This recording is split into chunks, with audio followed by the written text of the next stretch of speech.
Olá, boa noite. Começa agora mais um Frente a Frente. O entrevistado de hoje é o arcebispo Dom Luiz Fernando Lisboa, da Diocese de Cachoeiro de Itapemirim, no Espírito Santo. Dom Luiz Fernando esteve por quase 20 anos em Pemba, em Moçambique, e voltou ao Brasil em 2021.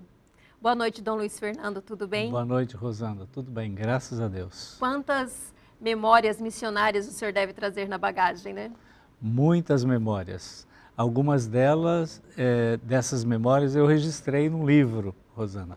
Depois eu vou te mostrar esse livro, mas trago no coração uma experiência muito rica vivida lá em Moçambique.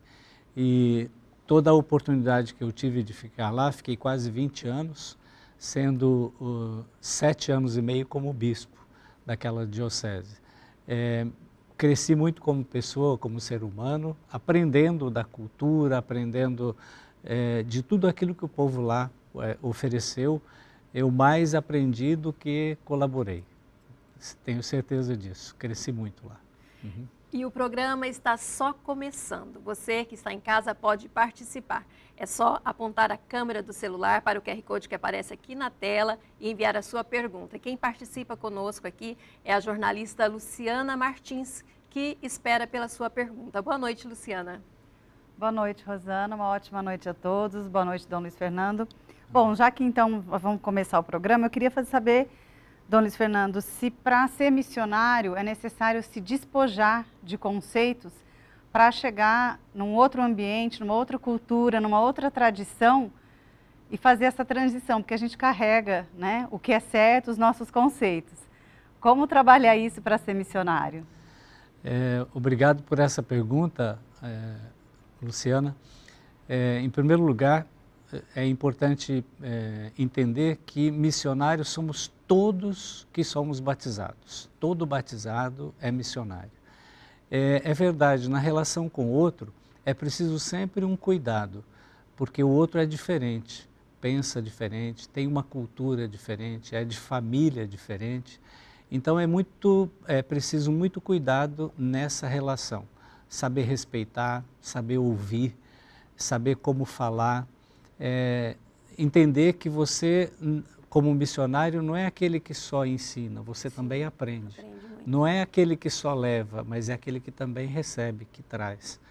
E quando se trata de missão a gentes, isso é muito mais profundo ainda. Ir para outro país, para outro continente, com povos diferentes, com culturas diferentes, você tem que fazer como o texto lá do Êxodo, quando Deus diz para Moisés, tira as sandálias, que aqui é terra santa. Então você tem que chegar, tirar as sandálias, reaprender, começar a aprender de novo a partir daquela realidade dali.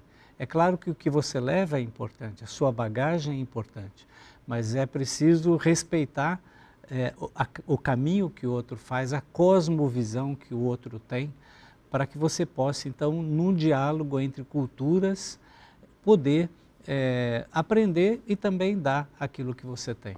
O senhor falando sobre missão, o senhor em Pemba primeiro foi como missionário e ficou lá por muitos anos, né? Qual foi o momento que mais marcou para o senhor? Eu fui enviado pela minha congregação, os missionários passionistas. São muitos momentos que me marcaram, muitos momentos. Mas momentos especiais que eu posso dizer, um deles, né? Sempre me apanho de surpresa com essa pergunta, foi visitar as comunidades no interior, quando nós trabalhamos num lugar chamado Metoro, que é uma aldeia que fica ao longo da estrada, número 1, né, que corta todo Moçambique. E essa aldeia tinha muitas comunidades, mais de 30 comunidades no interior. Me chamou muito a atenção naquelas comunidades últimas, lá no fundo mesmo, pessoas que se dedicavam à igreja, que se dedicavam à comunidade, que andavam distâncias. Nós tínhamos na paróquia um pequeno centro de animação, de pastoral, e às vezes nós fazíamos encontros de um dia, mas as pessoas andavam 2 ou 3 dias para ir para esse encontro. Então, aos poucos, nós fomos percebendo, sobretudo na época da fome, porque lá tem um momento, a época da fome. Época da fome. É, porque acaba a comida, né? Às vezes só sobra mandioca seca, né? Então as pessoas caminham muito, chegam magras. Então nós começamos a entender que para fazer os encontros de formação não podia ser de um dia, tinha que ser de 2, 3 ou 4 dias, porque a pessoa andava 2, 3 dias, ficava um pouco, tinha formação, se alimentava bem para depois voltar. Então, uma das coisas que me impressionou, o esforço dessas pessoas e a sede que elas tinham de aprender, de buscar. Não é? Então, receber um caderno, receber um pequeno livro, tinha uma importância tão grande para elas que nos comovia. Não é? Mas não só isso, a sede e a vontade de aprender para dar mais, para ser um missionário melhor. Era como um afago, né? É. E o senhor falando aqui, já começaram a chegar as perguntas, não é mesmo, Luciana? Isso mesmo, Rosana. Quem vai perguntar agora é da Parada Inglesa de São Paulo, que é o Bruno. Dom Fernando Lisboa, o senhor chegou a ser ameaçado de morte em Pemba. Como conseguia não ficar tenso diante disso, diante dessa situação? Como é o nome do... Bruno. Bruno. Olha, Bruno, isso aconteceu porque Cabo Delgado, que é o estado onde nós estávamos, lá chama-se província. Cabo Delgado tem muitos recursos naturais. Essa é uma situação de toda a África, muitos recursos naturais. Em Cabo Delgado tem a maior reserva de gás da África. Tem rubi da melhor qualidade, ouro, grafite, pedras semi-preciosas, mármore, são muitos recursos. Então as multinacionais vão para lá e fazem aquilo que fazem em toda parte. Às vezes entram sem cumprir todas as normas que estão nas leis de pesquisar com a população, de pedir permissão, de envolver a população.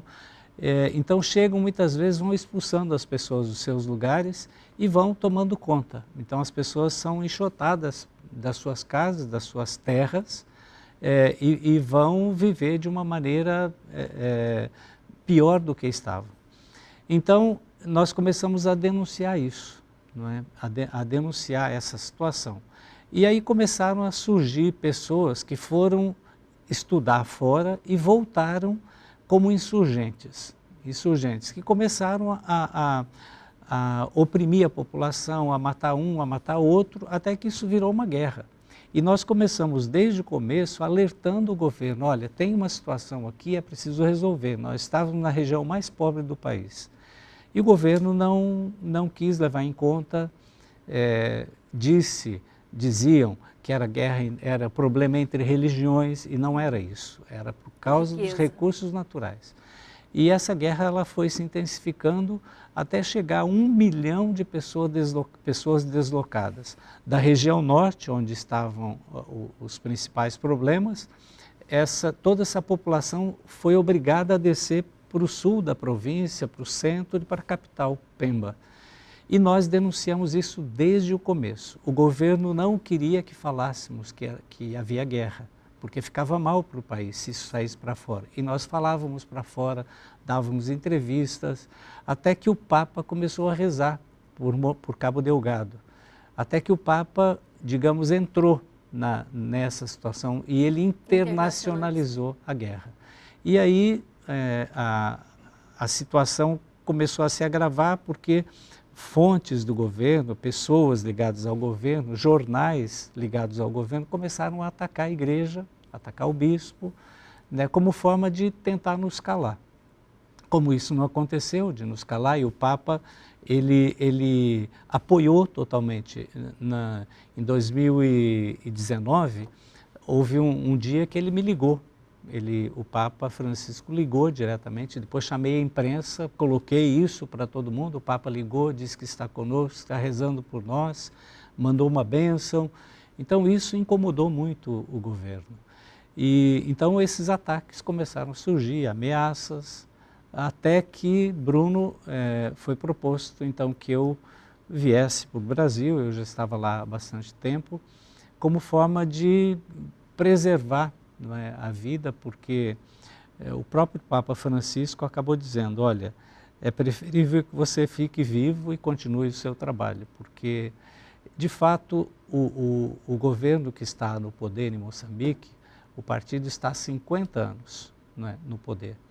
E eles perseguem os opositores, perseguem e exterminam. Há muitas histórias de gente que foi morta por não concordar com o regime. Então isso eles não brincam não, eles fazem mesmo.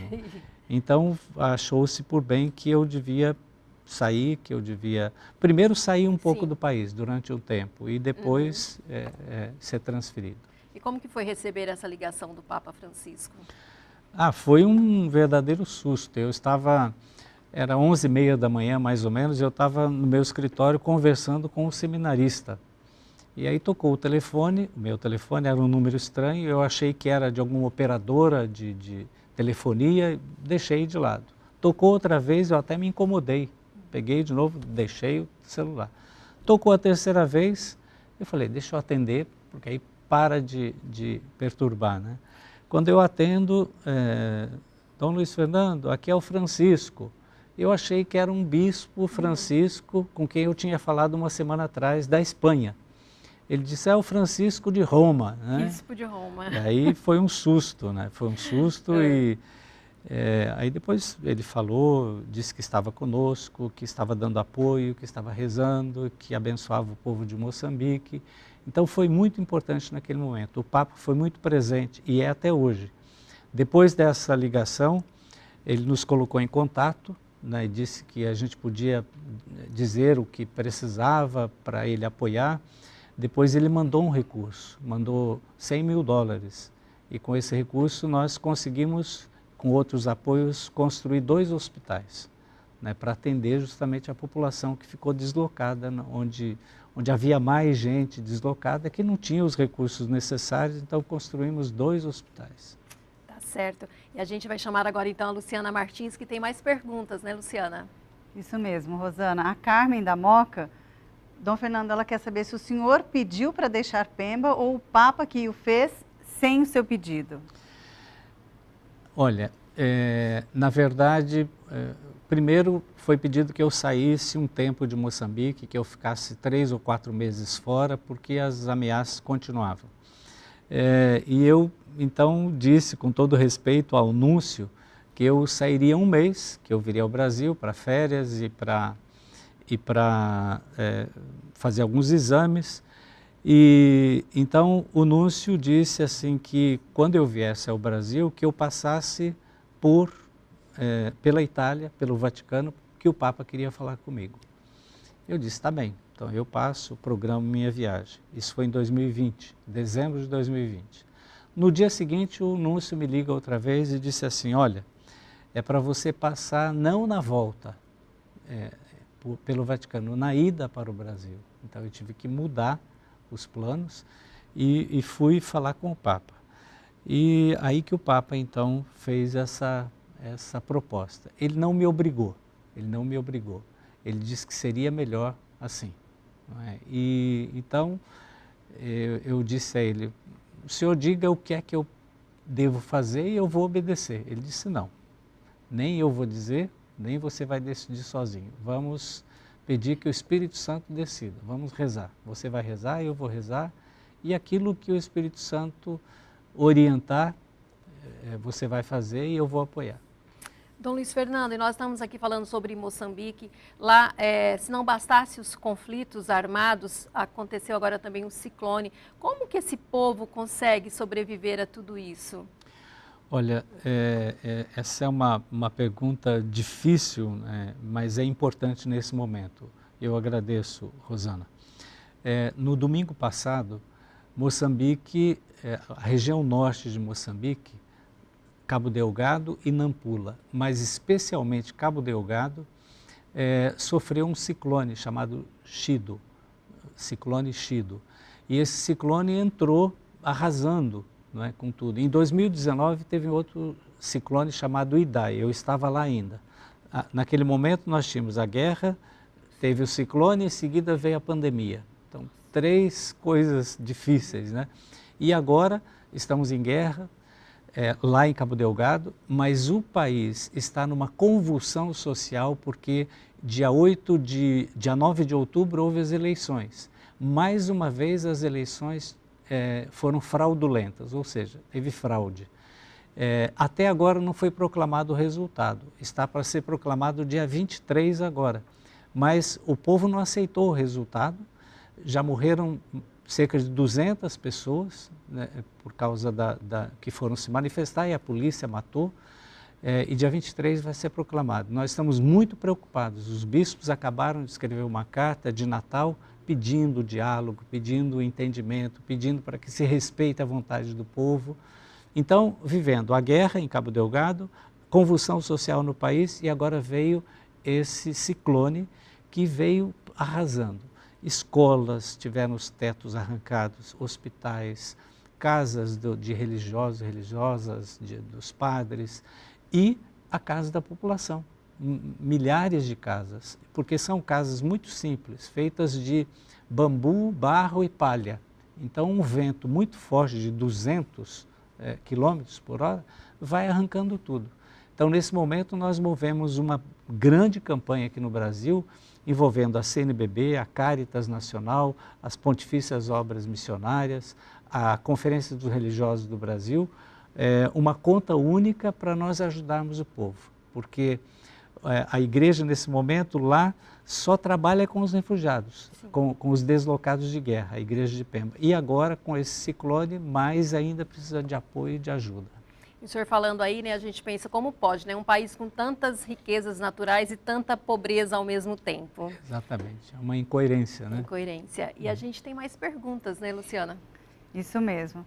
Dona Luiz Fernando, o Matheus Chimizo, da Parada Inglesa, ele pergunta, ele fala padre, né, Padre Luiz Fernando, mas Dom Fernando, qual é a maior lição que sua trajetória sacerdotal te ensinou? Olha, Matheus, são muitas lições, porque nós, desde a ordenação como presbítero, nós vamos aprendendo, ninguém nasce sabendo ser padre, nós vamos aprendendo com o povo, nas comunidades que a gente vai passando, então a gente vai aprendendo. São muitos momentos importantes na vida, né? Eu, desde que eu era seminarista de filosofia, desde o começo, eu tinha esse sonho para realizar, de trabalhar na África. Então eu alimentei esse sonho, fui alimentando, fui provocando essa ida para a África dentro da minha congregação. E um dos momentos assim felizes da minha vida foi quando eu consegui ir para a África, quando a congregação aprovou, e então eu fui fazer essa experiência depois de uns 15 anos de padre, é que eu fui para lá. Então já tinha um pouco de maturidade, já tinha uma experiência da igreja aqui no Brasil e fui reaprender, né? Fui de novo começar uma nova etapa, reaprender. Aqui eu era muito ativo, eu normalmente sou muito ativo, e lá eu tive que chegar, tirar as sandálias, ser mais lento, esperar, porque eu estava aprendendo, né? Sim. Então, mas isso me ajudou muito como pessoa. Como o senhor disse, é sempre um aprendizado. Um aprendizado. Né? E ainda há muito o que explorar sobre as memórias missionárias e a visão da igreja com Dom Luiz Fernando Lisboa. Mas nós vamos agora para um rápido intervalo e voltamos já já, não saia daí.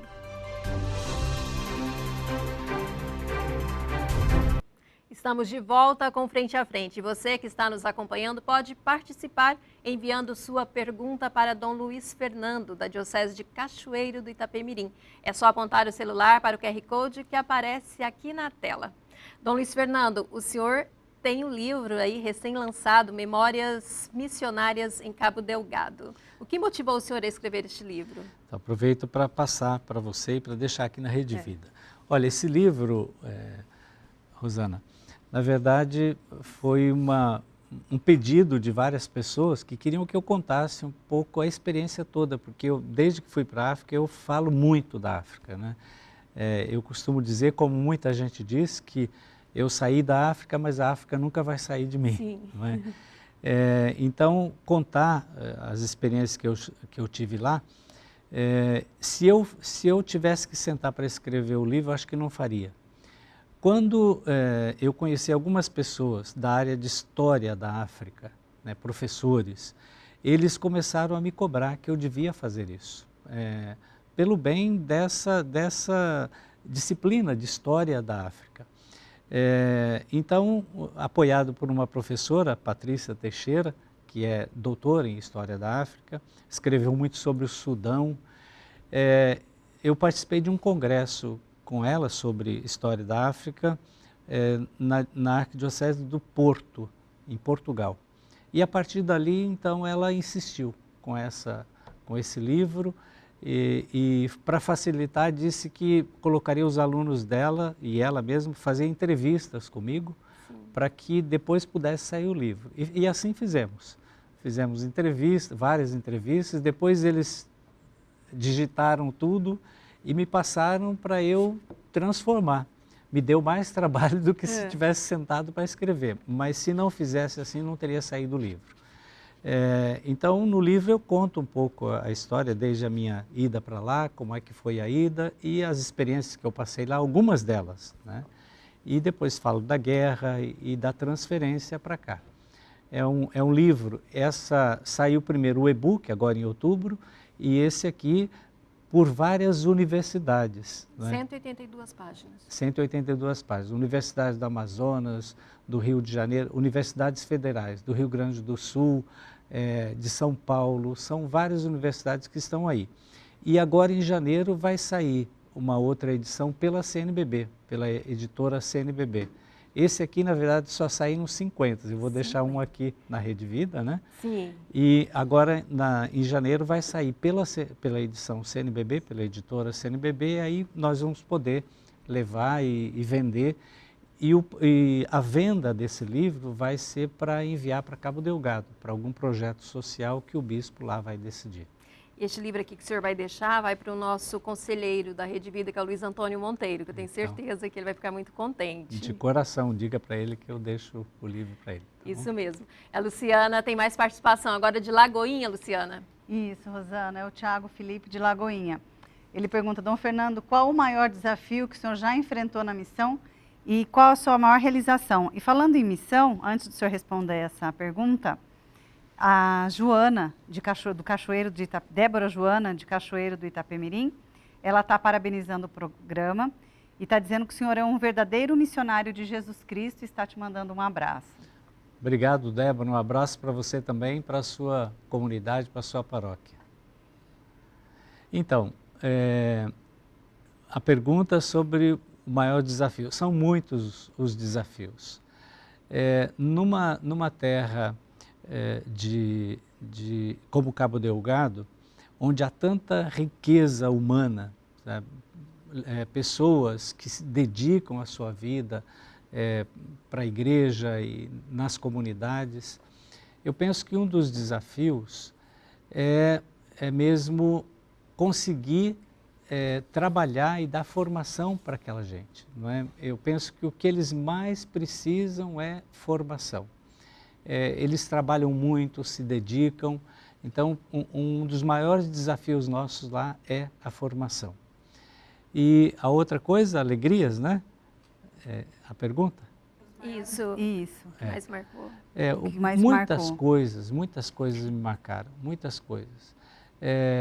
No livro eu cito, por exemplo, pessoas muito concretas, eu falo de muita gente no livro. Então, quando eu cheguei lá, Moçambique é o segundo país em número de leprosos da África, não é? Então há muita lepra.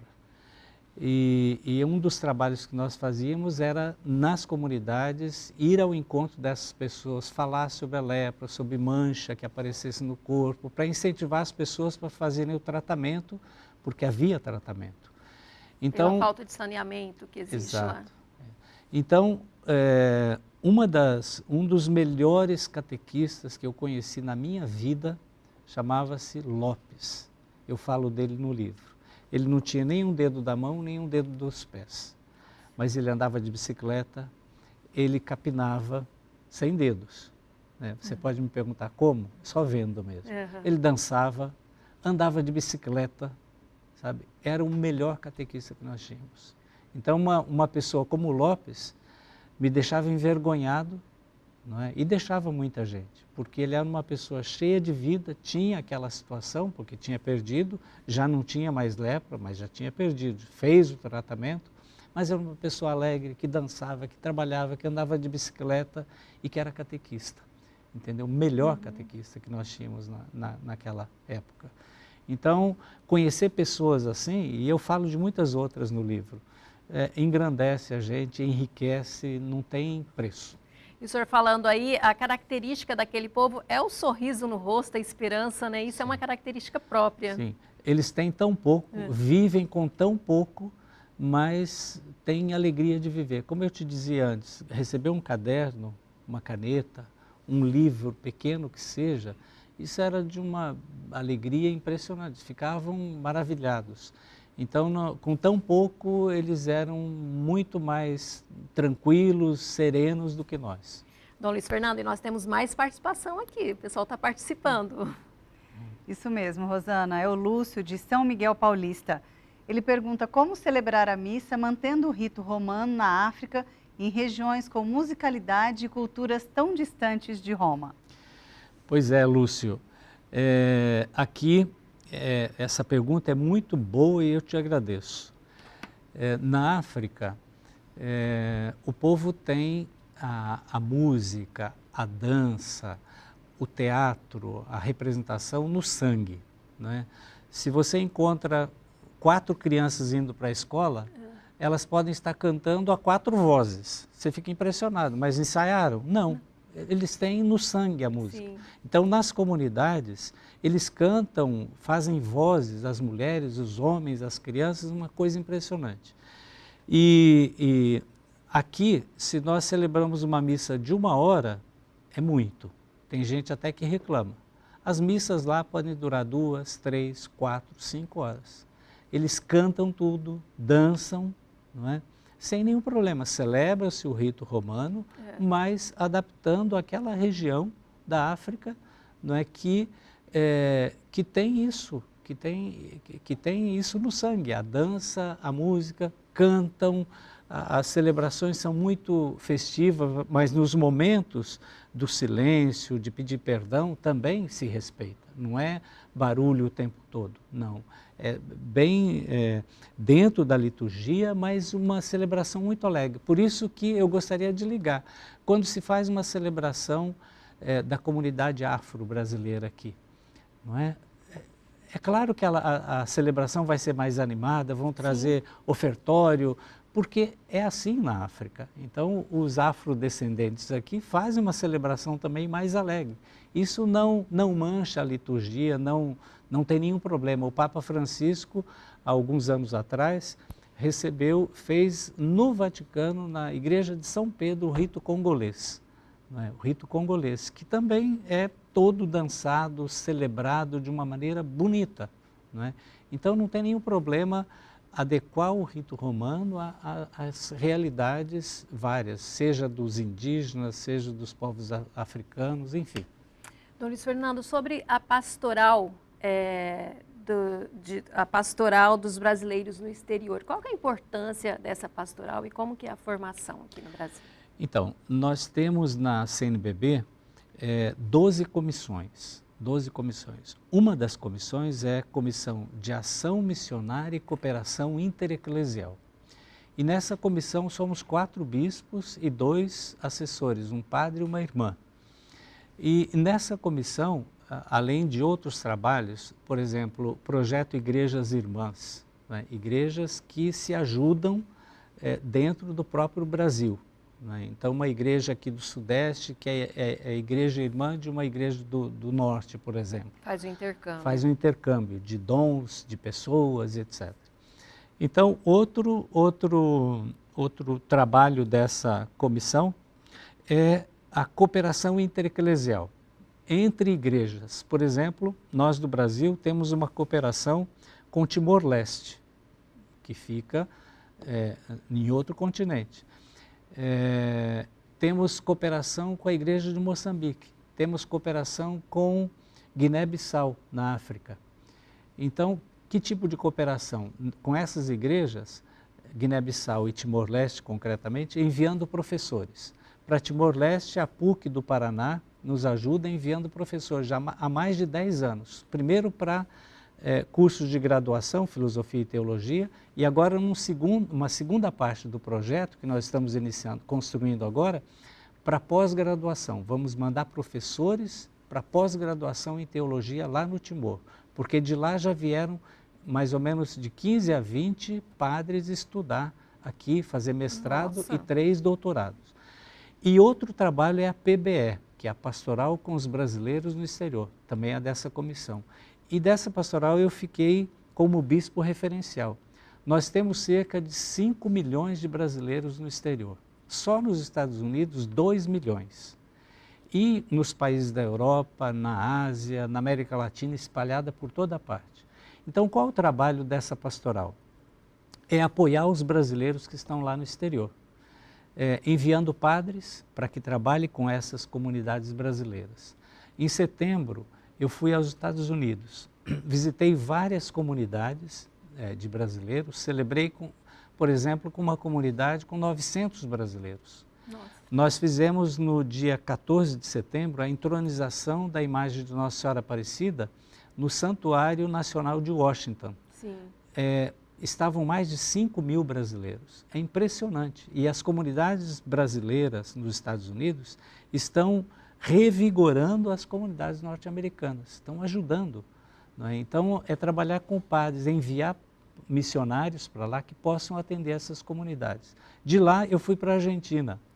Na cidade de Rosário, na Argentina, tem milhares de jovens brasileiros fazendo medicina, lá numa universidade pública. Então lá eu pude estar com eles, dar formação, fiquei lá 3 ou 4 dias, crismei 17 jovens estudantes de medicina, que precisam dessa atenção. É a Igreja do Brasil preocupando-se com os brasileiros que estão fora. E deve ser uma sensação diferente, né? Quem está fora e ter a igreja receber. Acolhendo. Nossa, é uma alegria porque, olha, a Igreja do Brasil está preocupada conosco, enviou um bispo para nos consolar, para celebrar conosco e etc. Então, são milhares de brasileiros na França, Inglaterra, Espanha, Itália, Alemanha. No Japão, são mais de 200 mil brasileiros que estão lá. Então, eu não vou dizer que eu vou visitar todos, porque não é possível. Nós temos feito contato pelas redes sociais, né, através do WhatsApp, já fizemos vários encontros, mesmo com o Haiti. Uhum. No Haiti não é que haja brasileiros morando lá, trabalhando, mas há missionários brasileiros que estão lá. E o Haiti está numa convulsão social há muito tempo. Então, nós já fizemos 2 encontros com os missionários brasileiros que estão no Haiti, que são cerca de 30. Fizemos encontros, fizemos até formação para eles. Então, essa preocupação da igreja de ir ao encontro dos brasileiros que estão fora. É um trabalho muito bonito, eu não tinha a dimensão, não é, mas consegui ter a dimensão nessas visitas que eu fiz. Em outubro, fui à Itália. Em outubro, fui à Itália e celebrei no dia de Nossa Senhora Aparecida, celebrei lá no Colégio Pio Brasileiro, com outros bispos que estavam no sínodo. Lá tem mais de 100 padres que estudam no Colégio Pio Brasileiro. E no domingo, dia 13 de outubro, celebrei com a comunidade de brasileiros de Roma. Também foi uma celebração muito bonita, muito significativa. Eu imagino. Uhum. Eu quero agradecer muito você que está participando conosco. A Luciana tem mais perguntas aqui para a gente, né, Luciana? Isso mesmo, Rosana. O Adaelson Fonseca, de Abaetutuba, no Pará, ele falando de Moçambique. Dom Fernando, como ficava o seu coração diante de tanto sofrimento e a omissão do governo? Olha, Adaelson, Moçambique é um dos países mais pobres do mundo. E nós estávamos na região norte, que é a região mais pobre de Moçambique. Há um descaso muito grande dos governos, e concretamente de Moçambique, porque aquela região era um pouco deixada de lado. Né? Não havia, e não há até hoje, escolas em todos os lugares. Muitas escolas ainda funcionam debaixo da árvore outras escolas têm meia parede de barro, não é? Então quem está nessa sala ouve o que a outra sala está fazendo ou falando. Então as condições da educação, por exemplo, são muito precárias, não é? Fala-se a mesma coisa da saúde, da assistência social, enfim. Então trabalhar nessas regiões é sempre sentir-se desafiado. A igreja, onde o Estado não chega, a igreja muitas vezes chega. Então, abre uma escolinha, abre uma escola, começa um posto de saúde. Então, a igreja é uma parceira do governo. O governo devia agradecer em vários lugares do mundo, também no Brasil e no mundo inteiro. A igreja é sempre parceira. Ela não substitui o Estado. Mas onde o Estado não está presente, a igreja tem uma atuação e depois chama a responsabilidade do Estado. Não é? Tanto é que nós construímos escolas e depois entregamos ao Estado e cobramos para que o Estado atenda a população, porque é dever do Estado. Então, essas regiões são para a igreja um desafio muito grande, mas a igreja ela tem uma capilaridade muito grande, porque ela está onde muitas vezes outras entidades, outros grupos e o próprio governo não chega. É por isso que o número de católicos vem aumentando na África, principalmente. A África e a Ásia são os dois continentes onde há o maior aumento do catolicismo, nesses últimos anos, né? Então, e a igreja não faz proselitismo, é importante dizer isso. Sim. Não é? Os nossos centros, escolas, atendem lá na África muitos muçulmanos. Nós atendemos igualmente a todos. Não é? O fato de atender, de receber as pessoas, de acolher, as pessoas acabam se encantando e querendo conhecer. Não é? E depois não precisa nem convidar, porque a pessoa, ao chegar, ela mesmo quer fazer a experiência na comunidade. Né? E a nossa entrevista aqui está muito boa. Vem pergunta agora de Vila Velha, Espírito Santo, né, Luciana? Isso mesmo, Rosana. A Fatinha Castelã, de Vila Velha, ela pede para o senhor falar um pouco, Dom Luiz Fernando, sobre os grupos de missionários e missionárias que atuam em Moçambique. Obrigado, Fatinha. A Fatinha é uma grande missionária da Sagrada Escritura. Ela trabalha muito com a Sagrada Escritura, é orientadora, professora e ajuda as pessoas a lerem de forma popular a Bíblia. Você pode repetir a pergunta, por favor? Falar um pouquinho sobre os missionários.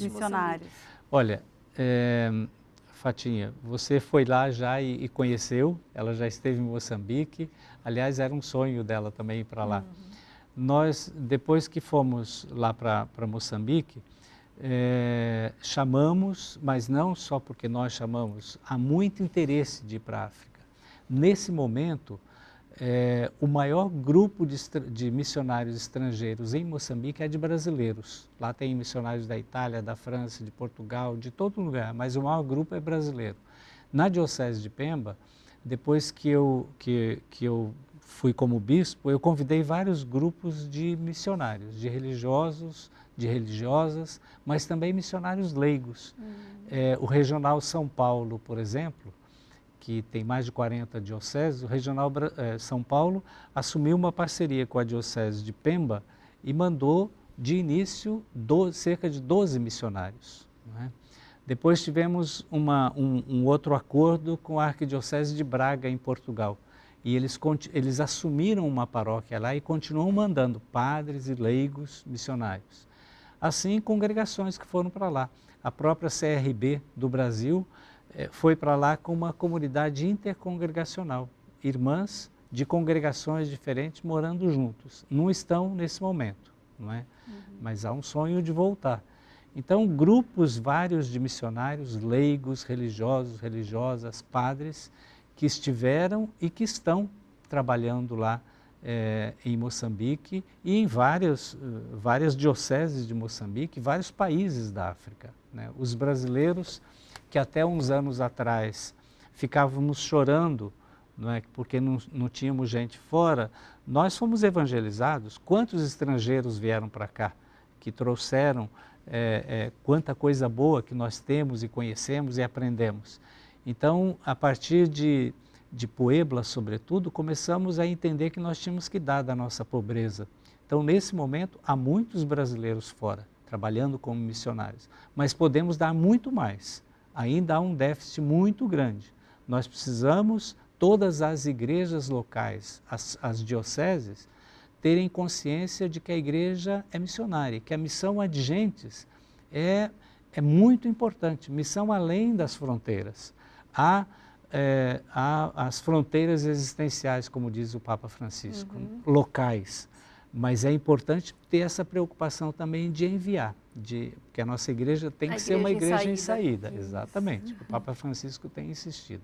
E nas missões mais se aprende do que se ensina, né? Com certeza, com certeza. E nós vamos agora, então, estamos aqui com uma conversa profunda e inspiradora com o Dom Luiz Fernando e vamos agora para um breve intervalo e voltamos daqui a pouco.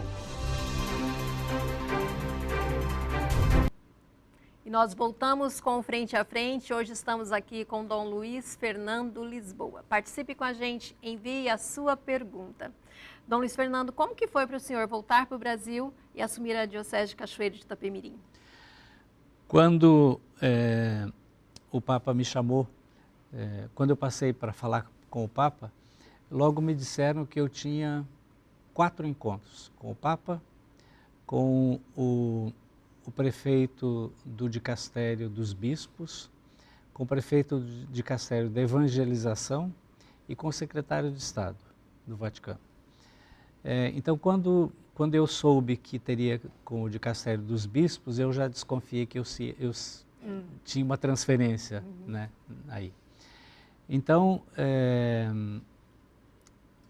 lá, quando eu falei, depois de falar com o Papa, eu falei com esse bispo da congregação dos bispos, de Castério dos Bispos. Ele me disse assim, olha, me disseram que essa diocese para onde você vai tem a sua cara. Eu estranhei ele me dizer isso, né? E depois, quando ele disse Diocese de Cachoeiro, eu não conhecia Cachoeiro de Itapemirim, só tinha ouvido falar. Então, eu vim para cá, teve aquele tempo de oração, de reflexão para tomar essa decisão, e eles não mudaram, é essa Diocese de Cachoeiro. Então, quando eu comecei a conhecer a Diocese de Cachoeiro, eu comecei a pensar, eu acho que ele tinha razão, não é? É uma diocese que para mim foi um presente, Sim. Foi um presente. Custou muito sair da África, porque eu estava muito engajado, estava bem, me sentia em casa, custou muito, mas também foi muito bom chegar em Cachoeiro, encontrar uma igreja viva, né? Embora eu tenha chegado no tempo da pandemia. Para você ter uma ideia, a minha apresentação como bispo de Cachoeiro tinha 40 pessoas, porque era o auge da pandemia, foi em março de 2021. Tinha 40 pessoas, nem os padres puderam ir na apresentação. Mas quando eu comecei a conhecer a diocese, as comunidades eclesiais de base, são cerca de 1.050 comunidades, não é? Distribuídas em 43 paróquias. Eu comecei a ver que era uma igreja pujante, uma igreja que funcionava, que tinha como fundamento mesmo as comunidades eclesiais de base. Então, eu fiquei muito feliz com isso, porque esse modo de ser igreja a partir das comunidades eclesiais de base, para mim, é fundamental, é muito importante. E é uma característica do Estado do Espírito Santo. O nosso modo de ser igreja são as comunidades eclesiais de base, elas são o centro. Tudo gira em torno da comunidade eclesial. É o que tudo tem a ver com o senhor também. E depois tem um grupo muito bom de padres, né, de diáconos permanentes, de lideranças leigas, sabe, espetaculares. Então, à medida que eu vou conhecendo, eu já vou para 4 anos que eu estou lá. Em março eu vou fazer 4 anos. Eu tenho conhecido as comunidades, onde me convidam, eu gosto de ir, não só às sedes paroquiais, mas também às comunidades. Já fiz visitas em 11 ou 12 paróquias, visitas pastorais, e esse ano vou continuar, o próximo ano vou continuar fazendo visitas pastorais. Nas visitas pastorais, a gente vai até cada comunidade, então isso é muito bom, celebrar, conhecer o povo, poder sentar, jantar junto, responder perguntas, conversar, perguntar, conhecer famílias. Isso é muito bom. Então, cada vez mais tenho me sentido bem em casa na Diocese de Cachoeiro. É uma igreja muito ativa. Bastante. E a SEBS vai acontecer lá em 2027, o encontro? Pois é, aconteceu no ano passado, em Rondonópolis, né? Sim. O 15º Intereclesial, e o 16º, que será em 2027, vai ser em Cachoeiro de Itapemirim. Foi a igreja contemplada lá em Rondonópolis, foi anunciado, e nós estamos nos preparando para esse encontro, que vai ser daqui a 3 anos. A gente pensa que falta muito tempo, mas não. Passa rápido. No próximo mês de janeiro, do dia 23 ao dia 26 de janeiro, nós teremos a ampliada nacional, é a coordenação nacional das SEBs. Estará em Cachoeiro, né, mais precisamente em Jerônimo Monteiro. Faremos lá um encontro de 4 dias. E nesse encontro, no dia 25 de janeiro, nós vamos celebrar os 50 anos, o jubileu, do primeiro encontro de SEBs, primeiro encontro nacional, o primeiro intereclesial, que aconteceu justamente em Vitória, no estado do Espírito Santo, o primeiro e segundo encontros. Então nós vamos celebrar no dia 25, vamos fazer uma caminhada, uma procissão, né, e uma missa festiva, lembrando esses 50 anos. Estarão presentes representantes de todas as dioceses do Espírito Santo, representantes das SEBs do Brasil, porque estará lá a coordenação, e representantes de toda a nossa Diocese de Cachoeiro. Dia 25 de janeiro, às 15 horas, celebraremos lá em Jerônimo Monteiro os 50 anos dos encontros intereclesiais. Não esqueça, então, 25 de janeiro. A Luciana tem perguntas, né, Luciana? Isso mesmo, Rosana. O Eduardo, de Vila Velha, ele pergunta, Dom Luiz Fernando, como preencher todos os cargos no Regional Capixaba da CNBB, que é pequeno e com menos bispos? Ricardo, né? O Eduardo. Eduardo, o nosso regional foi o último regional a ser formado, o 19º regional. Então, a CNBB agora tem 19 regionais. O nosso regional tem apenas 3 dioceses e uma arquidiocese. São muitas comissões e as comissões precisam de bispos referenciais. Então, um regional grande, vamos dar um exemplo de São Paulo ou Minas Gerais, onde tem 30, em Minas Gerais tem 28 dioceses, em São Paulo mais de 40. Então, tem bispo para todas as comissões. Então, quando se faz o encontro dos bispos referenciais da juventude, cada regional manda um bispo responsável pela juventude. Em nosso estado, no Espírito Santo, o nosso regional Leste 3, nós só somos 5 bispos. Então, não é possível ter um bispo para cada comissão. Então, nós tomamos a decisão, não só por isso, porque somos poucos bispos, mas para que haja uma participação mais ampla dos leigos, dos religiosos, dos padres, nós decidimos que os nossos referenciais seriam leigos, padres e religiosas. Então, nós temos, por exemplo, para o nosso referencial da Pastoral da Juventude é um jovem leigo, já maduro, que foi coordenador de juventude e tal. O nosso referencial para a missão é um padre, não é? De uma das nossas dioceses, por sinal de Cachoeiro. E assim por diante. O referencial de uma outra área é um casal, por exemplo, da família. Então, nenhum dos bispos é referencial de algumas das comissões, não é?